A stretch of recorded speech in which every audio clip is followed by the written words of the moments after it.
Protocol 10 will commence in 10 minutes. Comic book video games in the modern age of gaming have undoubtedly earned their place when talking about some of the best games ever made. We've come so far from many linear, low-budget, mind-numbingly boring comic book video games of the past into full-blown AAA open-world experiences, with many more games on the way like Spider-Man 2, Wolverine, Suicide Squad, Wonder Woman, and many more. I thought it'd be nice to take a little nostalgia trip to look at the past, especially before this genre starts to become oversaturated like the movies. But with all these great games that have come out, the conversation about which one is the best is always inevitable. The comic book games we have gotten over the past 15 years have mostly been solid, besides a few exceptions, but without fail, the most common answers to which is the best are either Spider-Man or Batman Arkham City. So it got me thinking. I thought I'd replay Arkham City with one question in mind. Is Arkham City still that damn great 12 years later, or has everyone's eyes been fooled by nostalgia and rose-tinted glasses? Let's find out.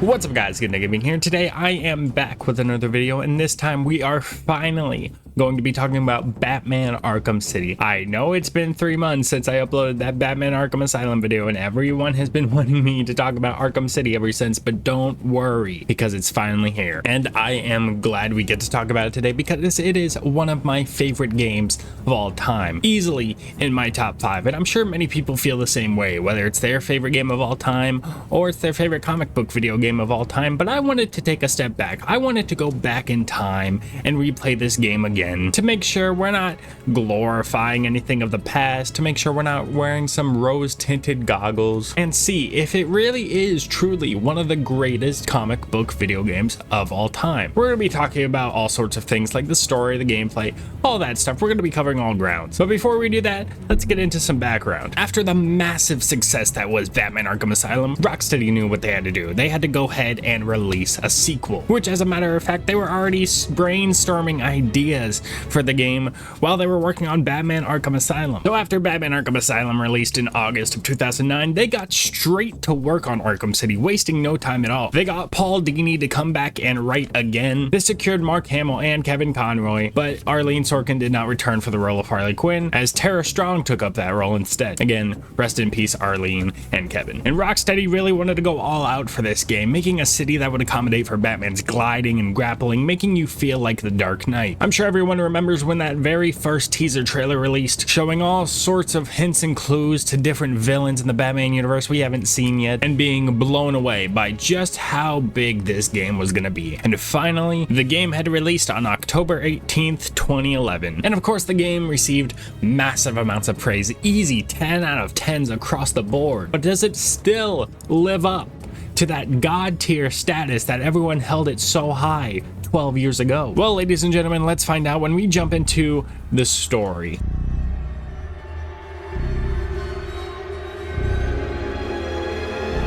6 months after the events of Batman Arkham Asylum, Bruce Wayne holds a press conference protesting against the opening of Arkham City, a super prison built right in the center of Gotham City, housing all of Batman's most dangerous foes. During the press conference, a strike force named Tiger invades, smokes everyone out, and knocks Wayne unconscious.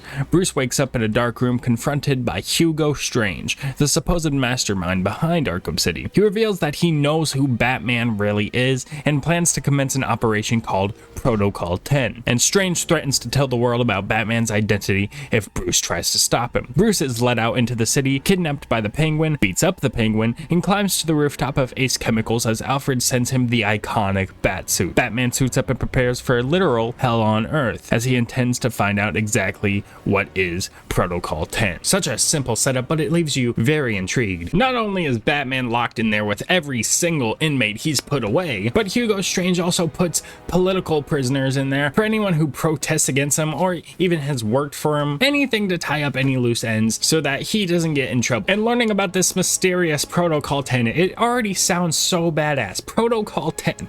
What the hell could it be? I also love that Bruce Wayne gets a cruel introduction to the city, showing you how he is not liked by anyone. It's also very funny to me that these inmates are so goddamn dumb that they see Bruce Wayne jumping around like an acrobat and they don't put the pieces together. That's just funny to me. And obviously we get the introduction of Alfred in the series, making for a great companion in Batman's ear. So that was the opening of the game, but now let's do a little speedrun of the entire plot of the game, and then afterwards I'll tell you how I feel. After suiting up, we also learn that Catwoman is in the city and is kidnapped by Two-Face. Batman saves Catwoman and attempts to question if she has any info on Protocol 10, but the two are interrupted by a sniper shot taken by none other than the Joker. Batman tracks down Joker to the steel mill looking to interrogate him about Protocol 10, but it's revealed that he is very sick. Eventually, Batman stumbles upon Harley Quinn crying over the Joker's corpse, but what do you know? It was all a trick and Batman is knocked out again. He later wakes up and Joker shows him how sick he really is. The Titan that he injected himself with at the end of Arkham Asylum infected his blood and is slowly killing him. But of course,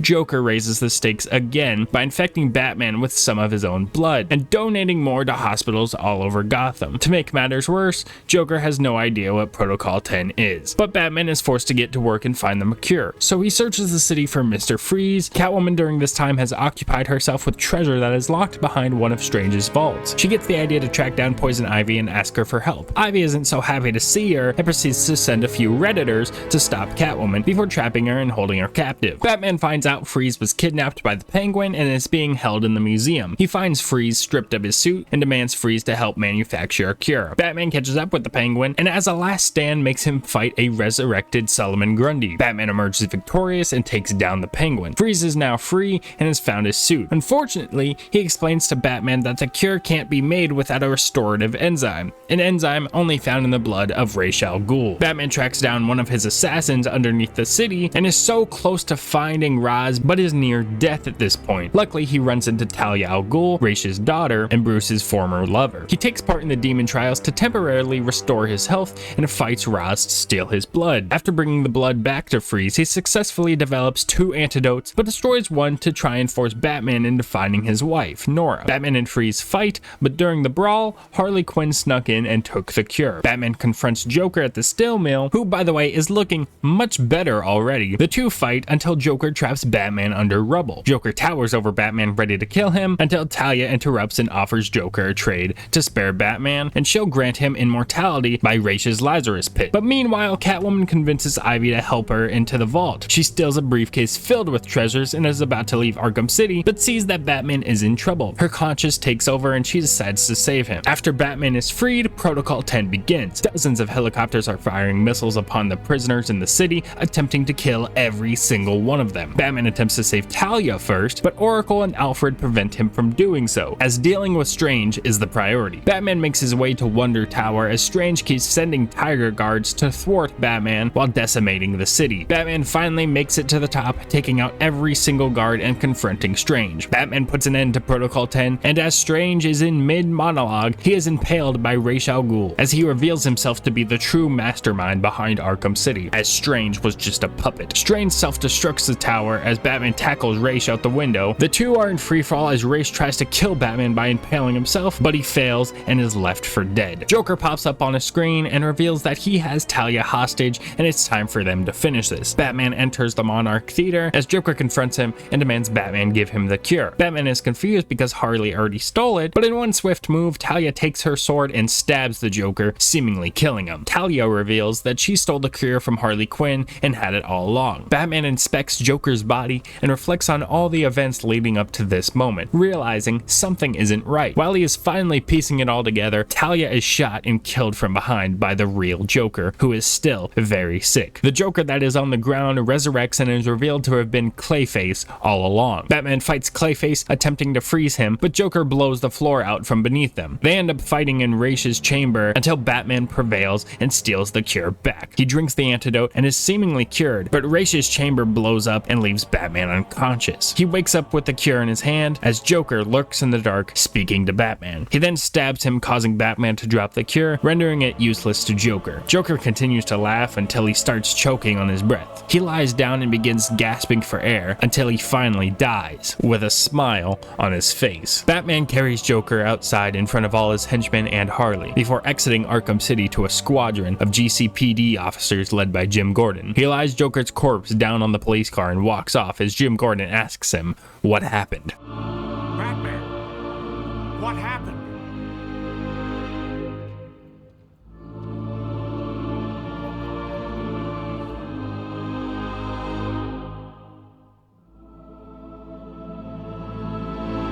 So that is pretty much the entire plot of Arkham City, and let me tell you, I love it. There is so much done right here and in the service of the character of Batman. They open up Batman much more than being just a stoic figure who fights crime and saves the day. And compared to last game, the stakes in this one are just so much higher. Not only does Batman have to figure out what this Protocol 10 is, he is infected with the Joker's blood while trying to do it, so he is on a time limit and has to focus on two different things at once. And I love that throughout the game, you'll get this countdown every now and again, how Strange comes on the intercom and says Protocol 10 will commence in 10 hours. Protocol 10 will commence in 5 hours, all throughout the game until it finally happens. Joker even infects people outside of Arkham City. He sends his blood to hospitals to infect just random civilians, making this a much harder job for Batman. So of course Batman has some help in the background, and we even get a cameo appearance by Robin, who tries to help Batman in Arkham City, but Batman of course tells him he needs to be in Gotham helping out there. Batman kind of comes off as a dick a little bit. If you need me,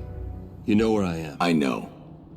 Now go. But it's understandable given the circumstances, and that's a theme I love throughout this game. You can tell how fed up and aggravated Batman is with the situation. Like when Batman is talking to Mr. Freeze, trying to get him to help with the cure, Mr. Freeze isn't too thrilled about the idea and kind of denies helping Batman, but Batman just pulls out his fucking life support. There's a security override chip I built into the suit to stop anyone using my weapons against me. How did that work out for you? Or when Quincy Sharp is thrown into the city, Arkham Asylum's former warden, now Gotham City's mayor. He's getting beat up by a bunch of dudes, Batman saves him and then proceeds to hang him off a fucking building to interrogate why he put Strange in charge of Arkham City. And I of course love all these side characters, like Oracle and Alfred always in your ear, being support to Batman. They're always nice as ever, and I'm glad Alfred was added to this game. And of course we get Talia, who you can tell Batman really cares for, and she cares for Batman, and we actually get to see Batman really vulnerable in these moments with Talia. But she is a great side character, helping Batman in the background and just being a major badass. But after Strange finally counts down to Protocol 10, you're in the steel mill and it's getting even closer, down to 30 minutes. You're hearing Oracle feed you news reports and live recordings of Strange's orders for the guards for when Protocol 10 happens. They're telling Strange that they're disappointed in him,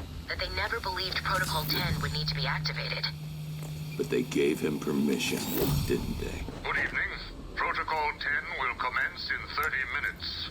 You all have specific orders for this situation. Follow them. It just makes the buildup for this mysterious thing so much more terrifying. And of course, when we're playing as Catwoman, he finally counts down all the way to 1, and we just hear a loud explosion above ground. And we're just left wondering, what the fuck just happened? But after she goes to save Batman, Batman gets a chance to walk outside. Just the music and the scenery of when this takes place, it is perfection. The intensity is high. If you turn on detective mode, you can see bodies splattered all over the street. And I love this moment where Batman tries to go save Talia first, but Alfred and Oracle stop him, telling him he needs to go after Strange first and shut this all down, showing that even Batman is capable of letting his emotions get in the way of something. Very rare, but it does happen. I love when Alfred gives these talks to Bruce, showing why he's the perfect mentor. I realize it is difficult, Sam, but you need to decide if one life is worth sacrificing to save 1,000. Don't do this, Alfred. Batman must save Gotham. I'm sorry, but deep down, you know I'm right. Circling back though, I do want to talk about the Catwoman missions. There's about 4 of them in the main story. You get 2 before and after the game, and 2 more that are spread out in the main story. They're really not that long, and they are kind of fun to do. Plus they give you a break from the main story. In the opening of the game before the main story, when you have a bunch of Two-Face thugs standing there, and they hear glass break, and they're expecting Batman, but Catwoman pops up instead. It's not only a surprise to the thugs, it's also a surprise to the player. One thing about Catwoman is that you can only see Poison Ivy if you are playing as Catwoman. And I remember when this game released back all the way in 2011, my cousin had the game and I only borrowed it, but you needed a code to play as Catwoman and get those side missions. So I just played the base game and I didn't have Catwoman. And then I saw a character trophy for Poison Ivy and I was like, who the fuck is Poison Ivy? I also love this infamous choice you get to save Batman or leave the city. And if you actually do leave the city, the game cuts to credits and you get some unique dialogue.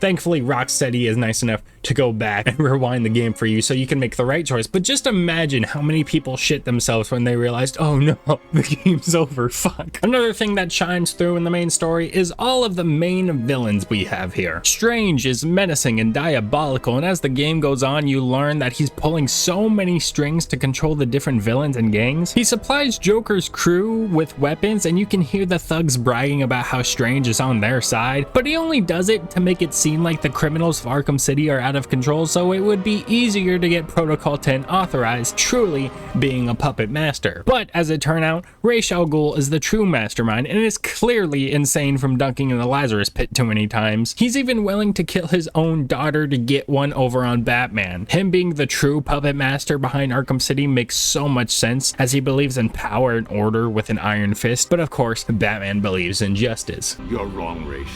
You've become what you've always fought against. And I will stop you.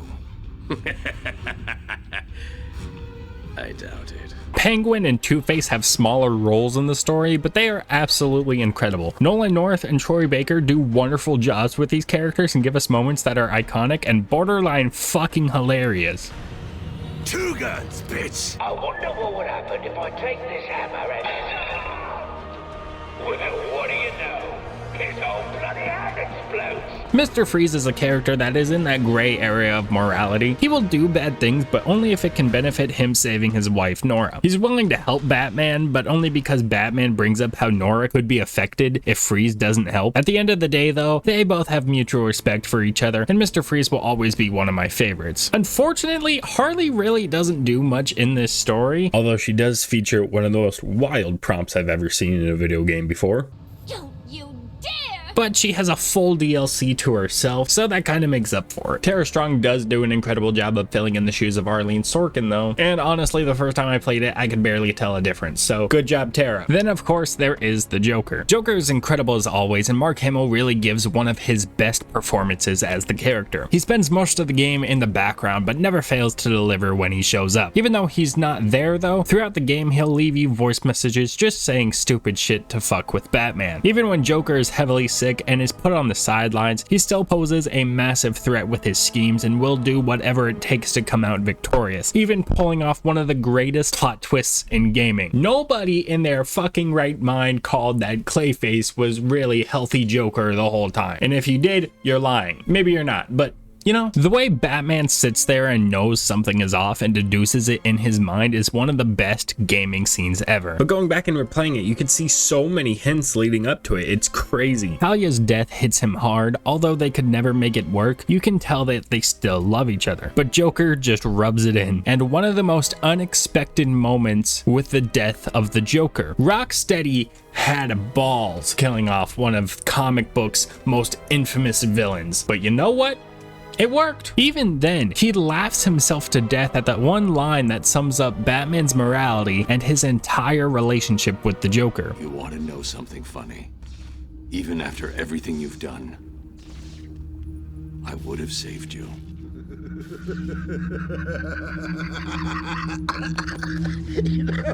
That actually is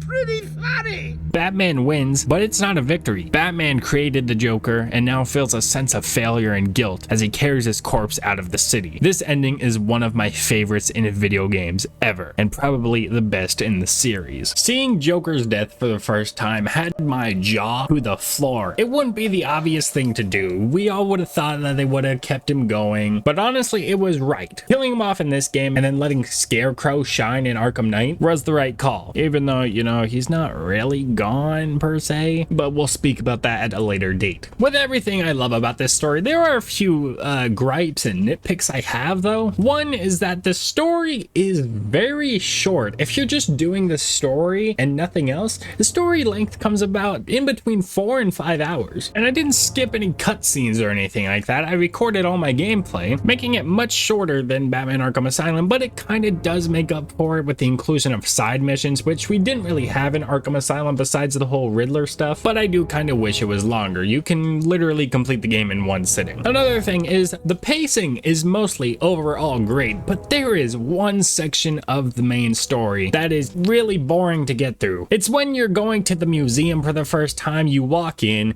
and you realize that there's a signal jammer preventing you from progressing. So you have to go outside back into the city and find 3 different signal jammers and destroy them in order to progress. The problem is when you go and find these signal jammers, you fight a bunch of enemies and then you destroy 3 sides of the damn thing. So not only do you have to find 3 different signal jammers, clear out the enemies that are around the signal jammers, you have to repeat the same animation and the same prompt 9 different fucking times. And it feels really out of place. It just feels like it was put in there to kind of add padding. When you're playing Spider-Man and you stumble upon a Mary Jane stealth mission, this is my Mary Jane stealth mission for this game. Thankfully, that's really the only part of the game where the momentum kind of died down, but oh man. My final big gripe with the game is, why didn't Strange reveal his identity? He says at the beginning of the game, "If you try to stop me, I guarantee everyone will know your secret." Why you lying, bro? Batman actively tries to stop him all throughout the game, and not once does he ever really bring up the fact that he's Batman, or bring up the fact that he knows his identity, or threatens to leak it again. I've seen a couple theories online, but I don't think everything was really confirmed. One theory was like, that's not what Ra's al Ghul really wanted, but it's never really explained or touched upon in the game, so I kind of feel like I have to deduct some points there. But thankfully, those are the only gripes I have with the main story. Overall, you still have a solid Batman story that brings on some amazing characters from Batman's rogues gallery and challenges Batman and drags him through hell and back, giving one of the best plot twists and endings to a video game ever.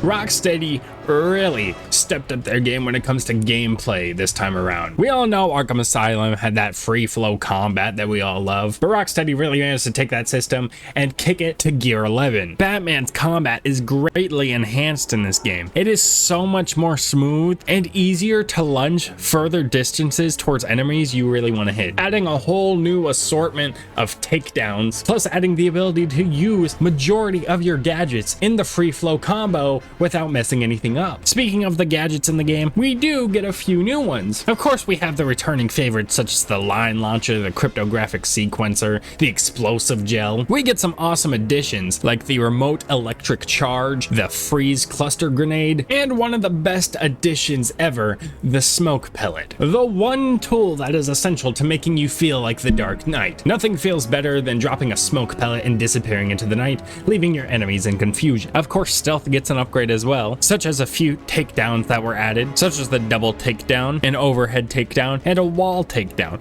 opening up way more opportunities to clear a room full of enemies. Of course, enemies have upgraded their equipment this time around, like using thermal goggles and proximity mines, but by using upgrades and new gadgets, you can easily negate them, sometimes even turning their own gadgets against them. Traversal is instantly made better by adding a dive bomb mechanic, where Batman can dive straight down and swoop back up to get some extra airtime, as well as an upgrade you have to unlock called the Grapnel Boost, and I advise that you get it as soon as possible because it is very essential if you want to have fun traveling around the city. You also have a much more in-depth upgrading system for Batman, adding different tabs for combat, armor, gadgets, and stealth, and oh my god, do they enhance the game so much more. Then we have Catwoman. She isn't as powerful as Batman, but she is way faster and more agile, making it seem like you are playing as a human pinball. She has very limited gadgets, but honestly, I only ever found myself using her whip anyway. Her takedowns are very unique and fit perfectly with her personality.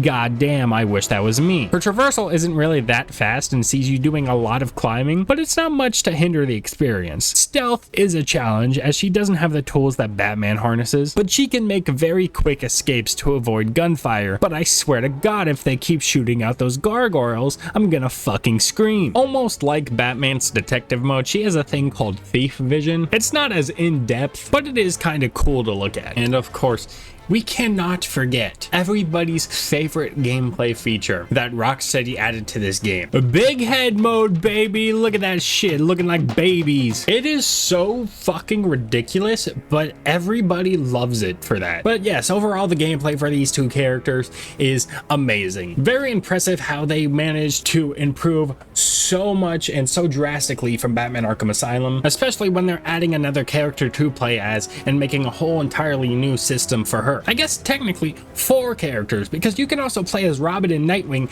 in the challenge mode for this game, both with their own unique system and animations. But yes, the combat does live up and exceed its predecessor.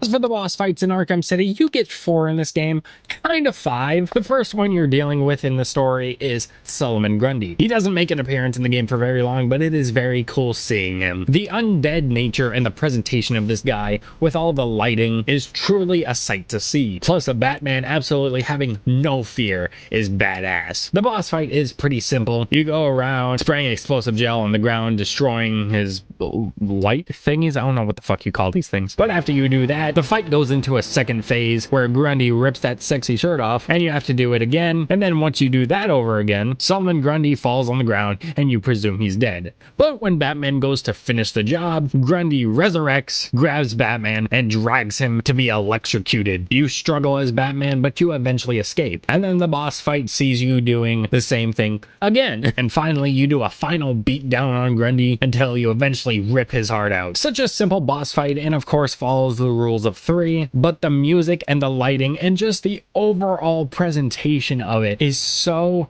awesome. Grundy is a very cool villain, and he was kind of a one-off in the entire series in this moment, but he does make an unforgettable mark on the series. The next boss fight you're going to face is Ra's al Ghul. You are put in this kind of sand arena as Ra's al Ghul goes through different phases of trying to fight you. He'll send sand enemies, with one of them actually being Ra's al Ghul, and I think it's really cool that once you actually find the real Ra's al Ghul, you snap into reality for a brief moment and then back into the boss fight. But once you're done doing that, he goes into the middle and morphs into this giant sand version of himself, sending blades and shurikens your way while you have to try and find the perfect opportunity to damage him. You do that enough time and he breaks out of his shell, eventually going back into the ground, but then he busts straight out of there and does a flurry of attacks with his sword while you have to counter and then eventually reverse it on him and beat him down. Those 3 phases essentially repeats until you're done with the boss fight, but it is so amazing. This boss fight is literal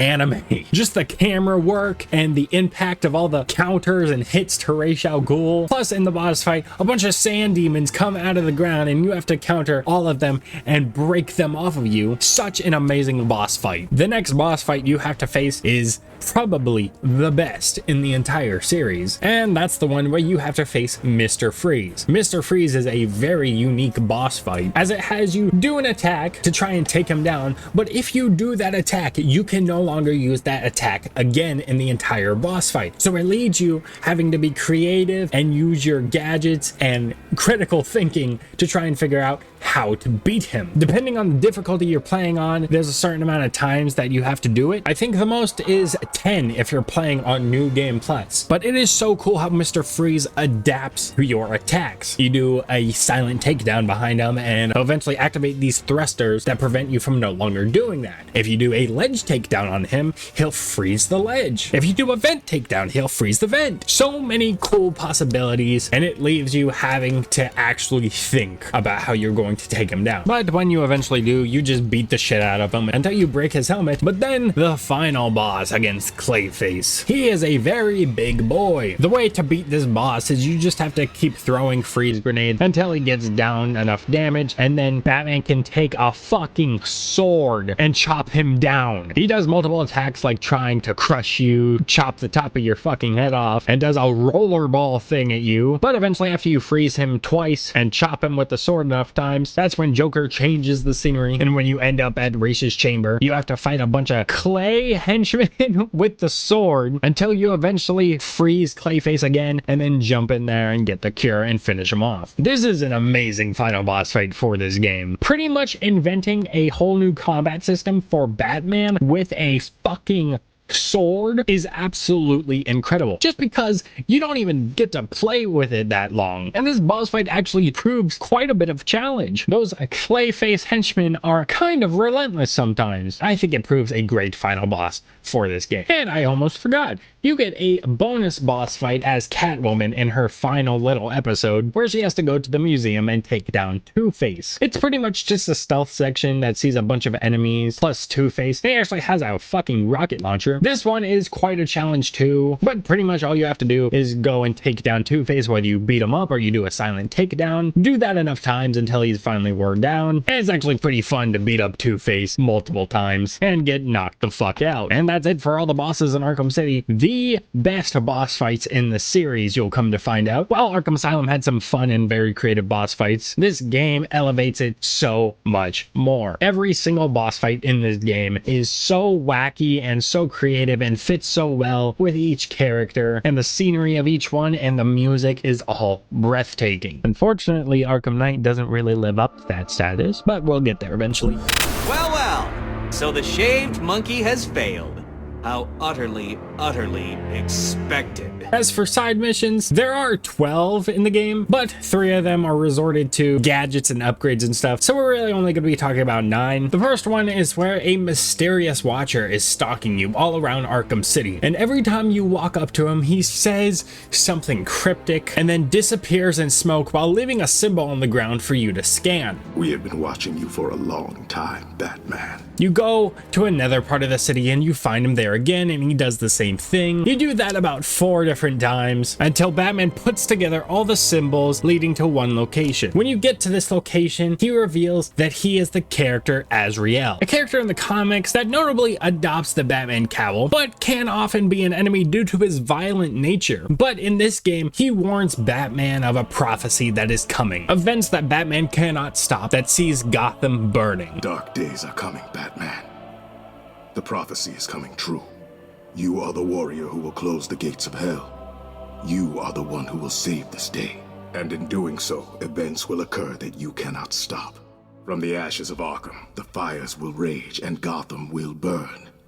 And you will burn too. And you know what? He was kind of right. But he disappears into a cloud of smoke, not to be seen again in this game. Very quick side mission, but he is a very interesting character. And after the whole series, this prophecy that he tells is pretty cool. And I love the design for Azrael with the red and the white. He just looks so cool. Next, we have Bane. You find Bane after wandering into a toy factory randomly in Arkham City. And this time, you're actually not fighting him. And it's very cool to see Bane again after Arkham Asylum, especially since what happened last time.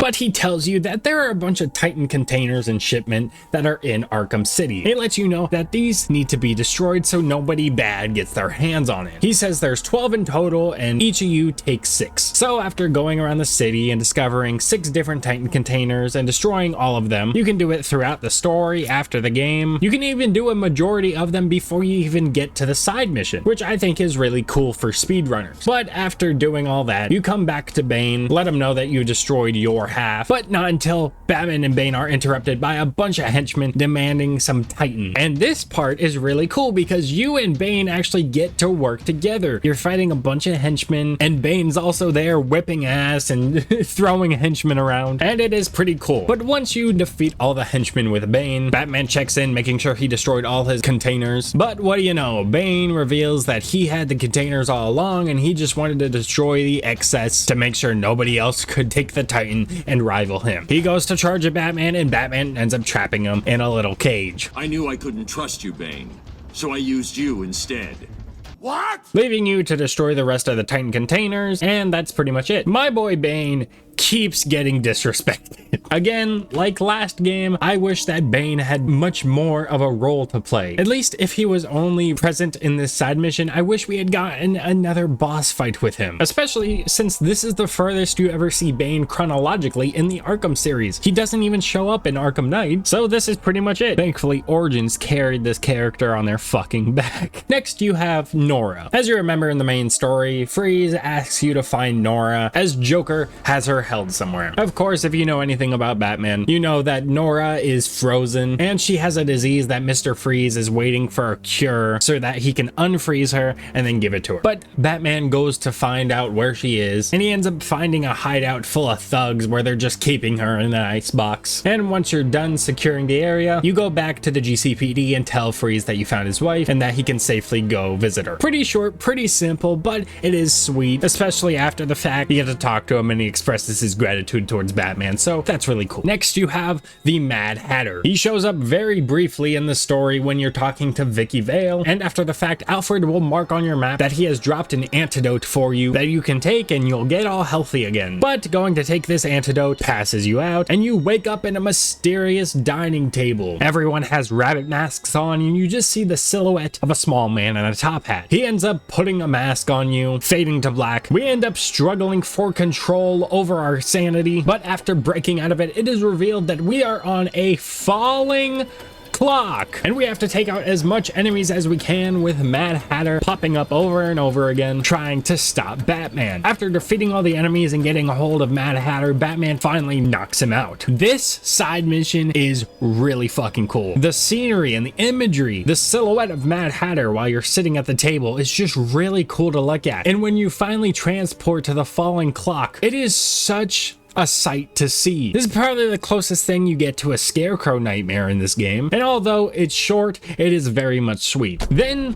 we have Deadshot. You first encounter Deadshot when you're talking to a random political prisoner who is hiding out, saying that someone is out to kill him. While talking to him, his suspicion becomes true, and he gets a sniper bullet straight through the dome. Batman sets up a crime scene and figures out where the shot came from, and further investigation leads him to believe that Deadshot is in Arkham City. A few more assassinations occur throughout the game. Each time Batman investigates the area, finally pinpointing one of Deadshot's secret stashes. This stash includes a cell phone that has his upcoming targets. On the list is Jack Ryder, Bruce Wayne, and Batman. He realizes that Jack Ryder is mere minutes away from having his head blasted on concrete, so he rushes across the city to save him with mere seconds to spare. Deadshot gets very angry about this, and it is up to you to confront him. He stands his ground, looking around, seeing if he can find Batman as you hide behind corners, eventually sneaking up under him and taking him out. Batman traps Deadshot in a rail car, and that's the end of that. Doing the crime scene setups for this mission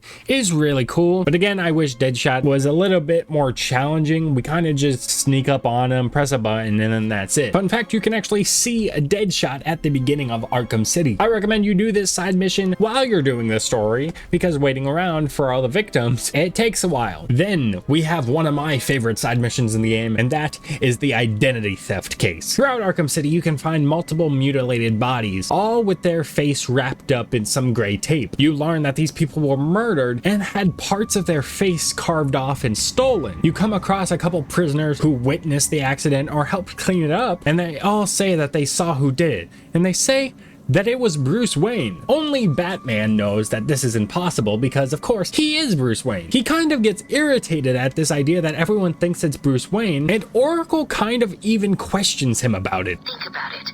What if Crane got to you again? You know Strange's reputation. Maybe he planted the idea back when you met him. I don't like it, but... It wasn't me.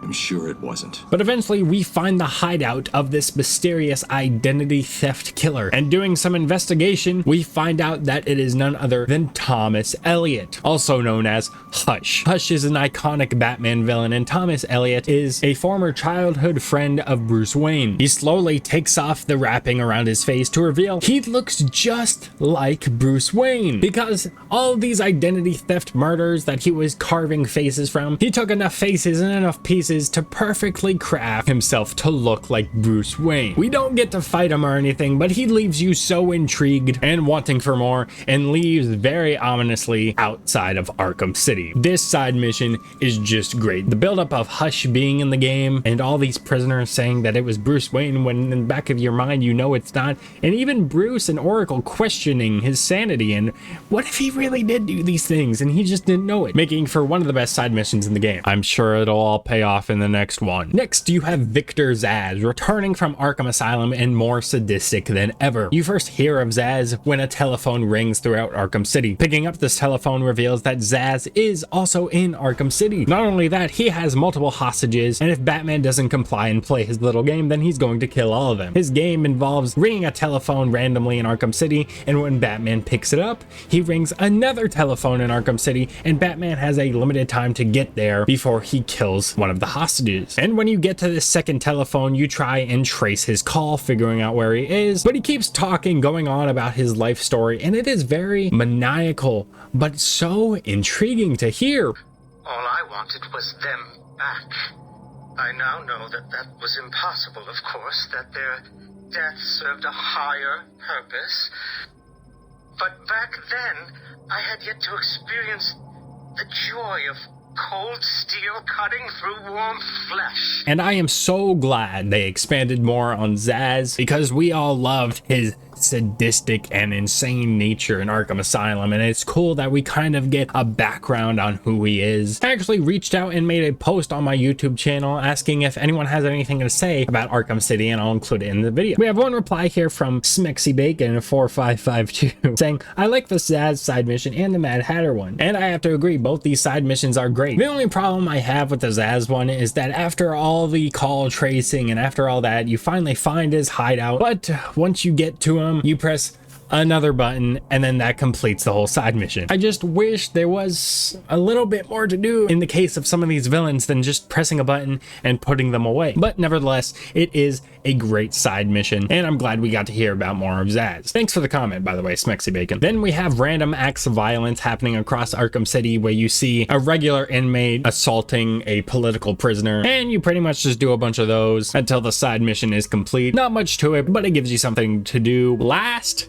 but certainly not least, is the Riddler. We all love to hate the Riddler in this series, and in Arkham Asylum, after we beat him at his own game and collected all 240 of those Riddler trophies, he's back and he's more deranged than ever with 440 Riddler trophies. What the fuck? This is officially going too far. But his side mission includes him kidnapping a team of firefighters and holding a bunch of them hostage, but you have to progress and find more Riddler trophies, and after you find a certain amount, you get to unlock another Riddler room holding another firefighter. I will say it is fun having to do these rooms, plus you get a little enigma machine where he has you do a little riddle to unlock the next clue. It's fun actually seeing him in person this time and not just in your ear being a fucking nuisance. But oh my god, 440 of these things, I think just a little bit too much in my opinion. Not only is it Riddler trophies, but it's a bunch of challenges and of course having to scan different riddles like the last game. You also get some for Catwoman, and then of course you have the breakable stuff like Joker teeth and balloons and security cameras, and it's just like, it's too much.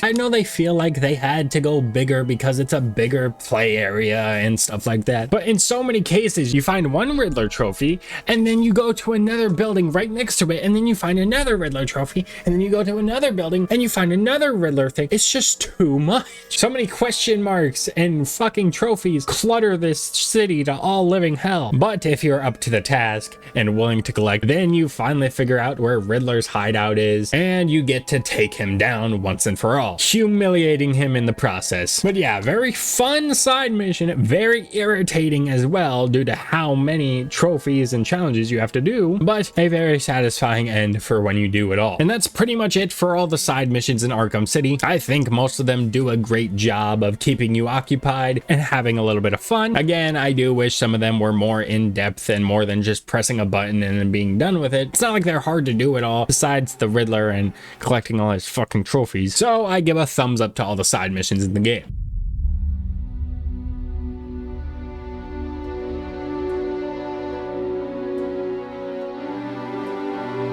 Whereas all three parts of Arkham Asylum had that overall creepy atmosphere to it, each part of this map feels like it has its own atmosphere. Industrial District looks polluted to all hell with the orange, rusty, and dirty looking sky. Amusement Mile is very worn down and very cold-like. Parts of it are underwater. Park Row is the area that feels most like a city, being the less destroyed area. The Bowery looks much more fancy and regal compared to the rest of the map with its high hotels and the museum. Rocksteady was able to create a map that was so memorable and with many landmarks, you won't even have to look at the map after a certain point. You have places like Wonder City that resides underneath the map, and honestly the feeling of it matches very closely to the feeling that I had in Arkham Asylum. The courthouse that we see Two-Face in is very clean and perfect on one side, but when you look to the other side, it's burnt and run down, matching himself. The museum is such a big and vast area, not to mention all the references you can find in the museum to other characters or even to the last game. And with the map being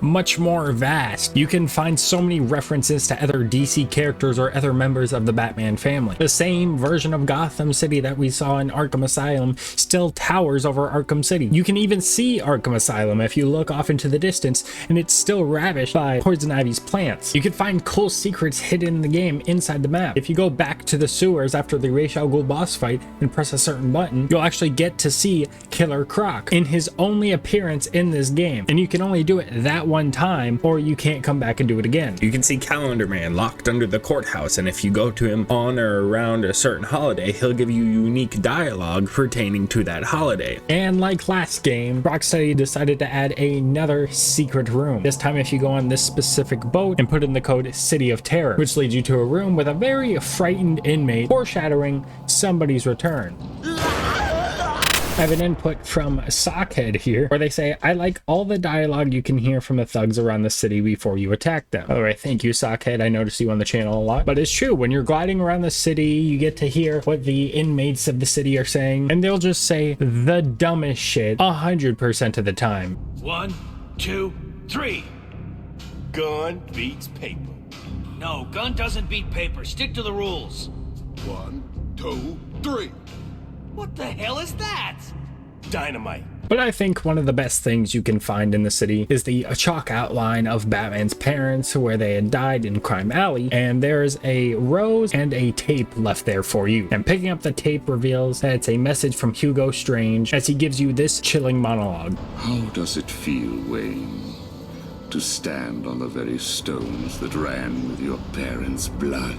Do you feel sad, full of rage?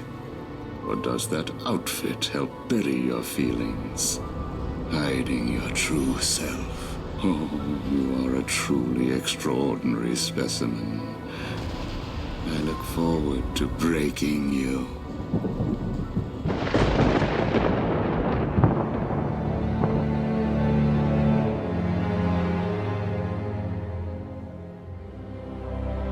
In conclusion, does this game still hold the status that it once did as the greatest comic book video game of all time? I believe so, but I also believe it helped spawn a new generation of comic book video games that we have today. While Arkham Asylum really showed us how to craft a superhero game, Arkham City put the staple on what it means to be Game of the Year status. And I see so many influences in other superhero games that you could just tell are inspired by Arkham City. Even if you don't consider it your favorite, which is fine, there's no denying the impact it had on the gaming scene. It took everything that we loved about Batman Arkham Asylum and times it by 10. More villains, more gadgets, bigger city, better story, better combat, better stealth, better everything. And I'm happy to say it still holds up 12 years later on all aspects. I played this game to death when I was a kid. It just blew me away how fun it was to play and how awesome the story was. Yes, while there are a few nitpicks and gripes that were probably overlooked 12 years ago, there's really not much to hinder the experience of this game. It's no secret that sequels are hard to pull off, but Rocksteady did it.